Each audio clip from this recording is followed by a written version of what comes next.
Nagsimula ng lungsod ng Maynila sa bagong pag-schedule ng pangolekta ng basura ngayong mas malayo na ang pagdadalhan na landfill.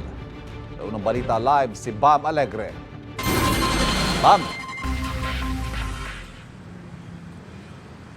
Good morning. Kailangan nang i-redirect nga mula sa Navotas landfill, kailangan sa San Mateo new sanitary landfill na dadalhin ang basura ng lungsod ng Maynila. Ito ay natanggap nila na final notice mula sa MMDA. Simula ngayong araw, epektibo na ito at magkakaroon ng bagong schedule ng paghahakot ng basura dito sa lungsod. Ayon sa lokal na pamahalaan, posible na magkaroon ng pagbagal dito dahil abutin nga ng may panibagong distance kasi yung bibiyahin ng mga dump truck.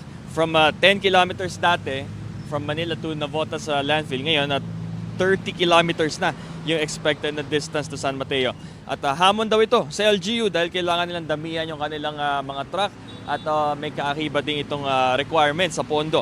Aalamin din nila kung gaano katagal yung guguguling oras na at makukonsumo para ihatid ang basura sa San Mateo, Rizal. Sa ngayon, halimbawa, dito sa Lopez Boulevard, kinausap natin ilang mga residente at ayon sa kanila, hindi pa naman nila napapansin na bumabagal o hindi nakukolekta yung basura. Pero may mga pagkakataon daw minsan na naiipon nga ito lalo dito sa gilid ng kalsada at nagiging hazard sa mga motorista. Pakinggan natin yung pahayag ng ilan sa mga residenteng ating nakausap. Nakukuha naman po, pumapasok naman po yung basura dito. Importante po talaga na hindi maipon yung basura kasi po una sa kalusugan ng mga bata para hindi po sila madengge. May pumapasok naman dyan na truck araw-araw. Hindi naman yan pinapabayaan na hindi pwede dakotin, dinadakot araw-araw yan.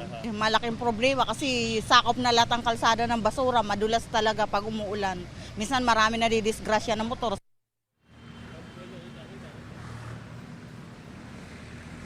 Ivan, bukod sa lungsod ng Maynila, may nakuha ring notice ang mga lungsod ng Parañaque, Muntinlupa, Pasig at parte ng Taguig mula sa MMDA kaugnay ng parehong sitwasyon. Ito unang balita mula rito sa Maynila. Bam Alegre para sa GMA Integrated News. Kapuso, huwag magpapahuli sa latest news and updates. Mag-iuna ka sa balita at mag-subscribe sa YouTube channel ng GMA Integrated News.